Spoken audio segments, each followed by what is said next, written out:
नमस्कार दर्शक बंधु शुभ सकाळ। आज हूँ 24 तारीख मार्च मास शुक्रवार। आज मुझे पाखक ओडिशा तथा देश विदेशर किसी बछा बछा गुरुत्वपूर्ण खबर नहीं करी आसी। जो खबर गुड़िक आपण मैंने जाना निहाती जरूरी। तेरे ये कालिया योजना, पीएम किसान योजना, श्रम कार्ड, राशन कार्ड, आज पाणीपाग, सोना दर, कोविड अपडेट और आहरी बहुत सारा खबर रही। से भिडियोटी को शेष पर्यंत देखु। चैनल नुआघर आसी दयाकोरी चैनल टी को एबे ही सब्सक्राइब कर दिंतु। पाखरे आसुवा बेल आइकन को प्रेस कर रखु, जहाँफल ये गुरुत्वपूर्ण खबर आसिले आपण मैंने सर्वप्रथम नोटिफिकेशन जरिए पाइपर। तो डेरी नक चलतु आज खबर उपर नजर पकाइबा। आज प्रथम खबर एवं किसान योजना को लेकिन आसला आउ एक बहुत बड़ खबर। शीघ्र करंतु यही कम ना टंका आसवा हो बंद। तेज दर्शक बंधु पीएम किसान योजना रे आसला आउ कि बड़ खबर खूब शीघ्र आसवाक जाऊँगी। 13तम किस्ती अधीन 2000 टंका हेले मिलुथिबा सूचना मुताबक यही चाषी मान खातार जमा होना 13तम किस्ती टंका। तेज यह नहीं कौन रही संपूर्ण बरणी आसतु जाना। समग्र देश में चाषी मैंने पीएम किसान योजनार 13तम किस्ती टंका को अपेक्षा कर बसी अन्य किसी लोक 13तम किस्ती टंका मिलगला। तेबे नकली चाषी को हटाइबा प्रस्तुति आरंभ कर सारी। अधीन 2 कोटी चाषी ना पीएम किसान योजना लिस्ट हटा जाइए। अर्थात यही चाषी को यह योजनार लाभ मिलना। तेबे केंद्र सरकार यह योजना अधीन अनेक राज्य में चाषी नाम कटाऊँ। सरकार कहते यह पीएम किसान योजना अधीन लगातार ठकई को रोकने आधार लिंक सहित एक फिल्टर लग जाइए। परवर्ती खबर 1 टंका भी देवाक पड़ोनी एणिकी वर्षे जाए मागणा चाउल। राज्य सरकार बड़ घोषणा करिसेंती। केंद्र सरकार जनवरी 1 तारिख समन्वित खाद्य सुरक्षा योजना आरंभ करिसेंती। केंद्र सरकार देश में 81 कोटी 35 लाख लोक मागणारे चाउल देवे बोली कहिसेंती। देश में आउ कहीं भोकरे रहिबेनी। एबे समस्ते मागणा चाउल पाई खुशी रहिबे। वन नेशन एवं वन प्राइस वन राशन पूर्ण करने केंद्र सरकार एमती एक योजना आनी। यह योजना 31 डिसेम्बर 2023 पर्यंत रहिबो। यह योजना लोक मानक मागणार चाउल दिज्व। केंद्र सरकार मागणा चाउल योजना लागू कर 2 दिन पर राज्य सरकार निजस्व खाद्य सुरक्षा योजना लागू कर माध्यम मुंड पिछा मासक 5 किलो हिसाब से 1 वर्ष पर्यंत मागणा चाउल बांटे सरकार।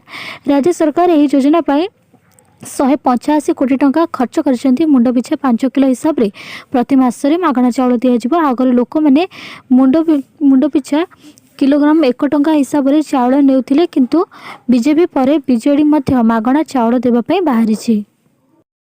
परवर्ती खबर अंगनवाड़ी माँ मानक आसला एक बड़ खुशी खबर। एवं सरकार करदे आउ एक बड़ घोषणा।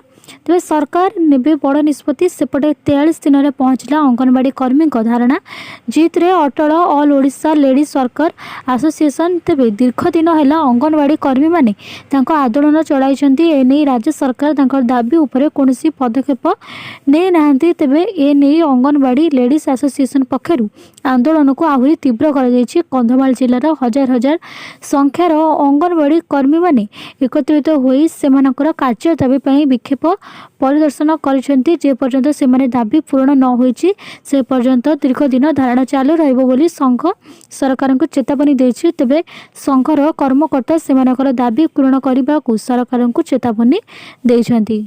परवर्ती खबर घर पाइबा चाहूले कर दिंतु यही कम निश्चय घर मिल। तेज बंधुगण राज्य में प्रधानमंत्री आवास योजना को लेकिन आसीगला आउ कि बड़ घोषणा।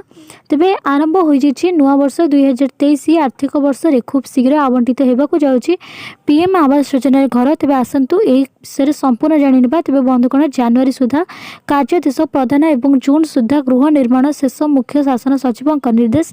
तेज ग्रामांचल में कच्चा घरे रोकथिबा परिवार को पक्का घर जोगाई देवा निमंते जारी प्रक्रिया को त्वरान्वित करने सरकार पदक्षेप ग्रहण कर मुख्य शासन सचिव सुरेश चंद्र महापात्र अध्यक्षत वीडियो कॉन्फ्रेंसिंग माध्यम जिलापाल मान एक गुरुत्वपूर्ण बैठक अनुष्ठित होती।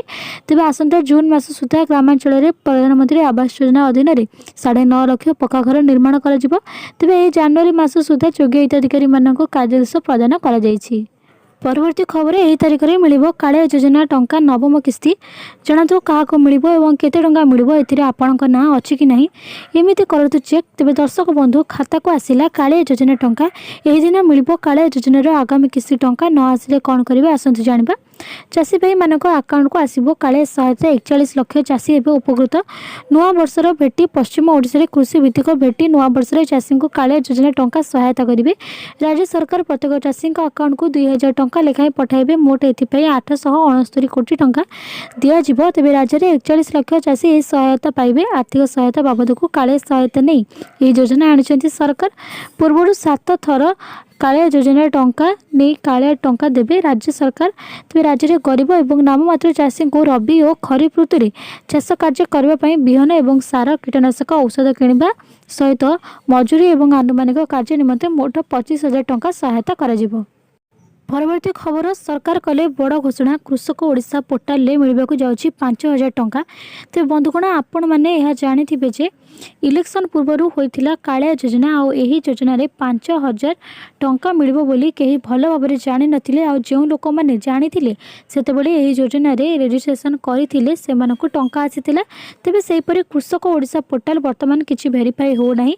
एथिपाई एही योजना रे किछि टंका मिलि पारे बोली सूचना रहिछि। मिलिथिबा सूचना अनुसार आगामी इलेक्शन समय रे एही योजना रे 4,000 टंका मिलिबारे जणाई रखुछि जे आपण जदि एही कृषक ओडिशा पोर्टाल ले रजिस्ट्रेशन वा पंजीकृत करना तेज यथाशीघ्र कराई नियंतु।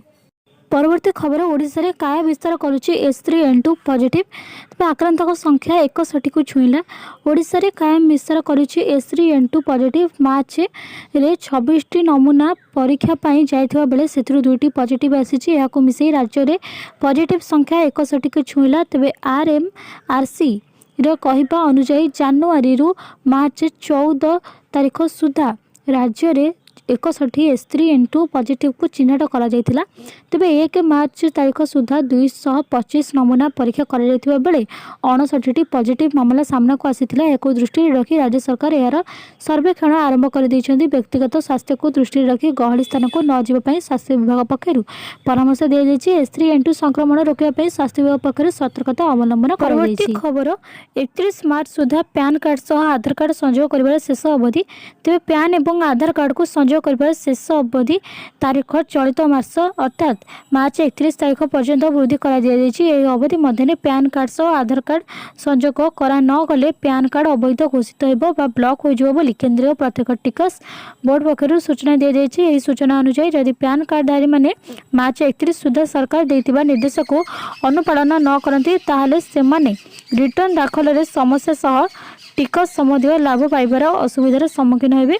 निकटरे सीबीडीटी अध्यक्ष नितिन गुप्ता कहते जे देश में मोट 61 कोटी पैन कार्डधारी मानक मध्य एपर्यंत 48 कोटी आधार कार्ड सह संयोगीकृत होइछन्ति। परवर्ती खबर 5 सप्ताह तलक चलीगला सुना रूपार दर चेक करंतु 10 ग्राम मूल्य केते रही। जो मैंने सुना और रूपा किणुचंती सेमानक पई एक खुशी खबर रही। आज सुना मूल्य रे एक बड़ ह्रास घटी। सुनार मूल्य 5 सप्ताह सर्वनिम्न स्तर को खसी जाइए। यह व्यतीत आज सिल्वर प्राइस रे मध्य ह्रास घटी। जदि आपण सुना और रूपा किणवाक योजना करुछंती तेबे यह आपणक पई एक सुवर्ण सुजोग होई पारे। तेबे आज सुना मूल्य प्राय 56,000 टंका कारोबार करुछि। तेबे आज मल्टी कमोडिटी एक्सचेंज रे सुनार मूल्य 0.11% ह्रास सहित 10 ग्राम प्रति 56,152 टंका स्तर में कारोबार होछि। एथि सहित गत वाणिज्य अधिवेशन रे सुना 10 ग्राम पिछा 56,257 टंका बंद हो जाइथिला। यह व्यतीत MCX उपरे रूपार मूल्य 0.31% ह्रास पाई किलोग्राम पिछा 65,544 टंका स्तर में कारोबार करुछि। एथि सहित रूपार मूल्य 140 टंका वृद्धि पाई गत वाणिज्य अधिवेशन में किलोग्राम पिछा 65,770 टंका को स्थगित थिला। परवर्ती खबर पीएनबी बैंक बढ़ाइला एफडी सुधहार क्यों लोकों को केते मिलिबो जानतु संपूर्ण तथ्य। तेबे पंजाब नेशनल बैंक अर्थात देशर अन्यतम बृहत्तम पब्लिक सेक्टर बैंक पीएनबी एथर स्थिर जमा उपरे सुधहार वृद्धि करबाकू निष्पत्ति नेछि। तेबे एही वर्धित हार आज ठारू ही कार्यकारी होइछि। तेबे पीएनबी एही हार गुडी को प्राय 30 आधार पॉइंट को वृद्धि करछि। तेबे पीएनबी साइट अनुसार आज करा जायथिबा परिवर्तन गुडी करे 1 वर्ष रु कम समय पाई सुध हार 271 रु 5.80% को ह्रास कर जायछि। या पूर्व 5.50% थिला। एही समय रे समान अवधि पाई वरिष्ठ नागरिकों पाई सुध वर्तमान 6.30% हेबो जहा पूर्व 6% थिला। तेबे यह व्यतीत सुपर सीनियर लोकों को वर्तमान 6.60% हार में सुध दिया जहाँ पूर्व 6.30% थिला। परवर्ती खबर एवं ट्रेन ने खाद्य खाइबा पड़िबा महंगा। आईआरसीटीसी बढ़ाइला प्रत्येक खाद्यर दाम। तेबे वर्तमान ट्रेन ने खाइबा महंगा होइछि। आईआरसीटीसी ट्रेन ने प्रत्येक खाद्य को मूल्य वृद्धि करिछि। ट्रेन रे यात्रा करुथिबा रेल यात्री मानक वर्तमान ट्रेन ने खाद्य पाइबा पई पॉकेट खोलिबा को पड़िबो। तेबे आईआरसीटीसी पूर्व केंद्रीय रेलपथ दे जायथिबा ट्रेन ने प्रत्येक खाद्यर मूल्य वृद्धि करिछि। आईआरसीटीसी रो आंचलिक जनरल मैनेजर एही सूचना दैछन्ती। रेल यात्री मानक दिया जायथिबा खाद्य रे क्वालिटी एवं क्वांटिटी को ध्यान रखी यही वृद्धि करिवार योजना करा जायछि।